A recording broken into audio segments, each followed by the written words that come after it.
Here's the story of how a Formula One driver finished 3rd, 4th, and 5th all in the same race. Mercedes rookie Kimi Antonelli came to the Las Vegas Grand Prix on the back of the best race weekend of his career, where he finished 2nd place in every competitive session in Brazil. However, in one of the biggest shocks of the race weekend, Antonelli would only start the Las Vegas Grand Prix in 17th place, PU, after royally botching qualifying. Considering how far back in the race he'd be starting, Mercedes decided to give Kimi a super unique tire strategy in hopes that maybe zigging while everybody else was zagging would pay off, since they literally had nothing to lose. Thus, Antonelli was the only driver to start on the soft tire, which ended up kicking off a very fortunate series of events for him. He was able to use his faster tires and some collisions to make his way from P17 to P13 by the time a virtual safety car was called on lap 2. And he would then use that virtual safety car that was brought out by those collisions that benefited him to benefit himself again by putting on a set of hard tires that he would try and take all the way to the end of the race. Things were going Kimi's way until he received a 5-second penalty for a false start at the beginning of the race,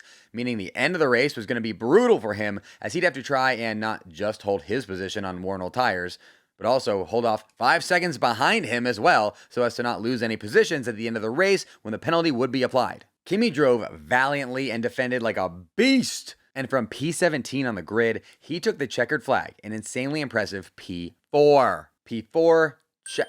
However, because McLaren's Oscar Piastri finished within 5 seconds of Kimi at the end of the race, Oscar leapfrogged Kimi due to that 5-second penalty and took Kimi's P4 from him, with Kimi now ending up P5.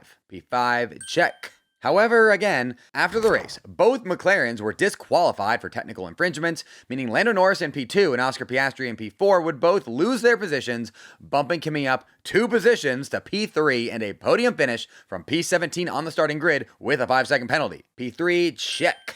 This dude finished 3 different positions in the race. Truly one of the weirdest and most impressive drives you'll ever see. Grande, Kimi.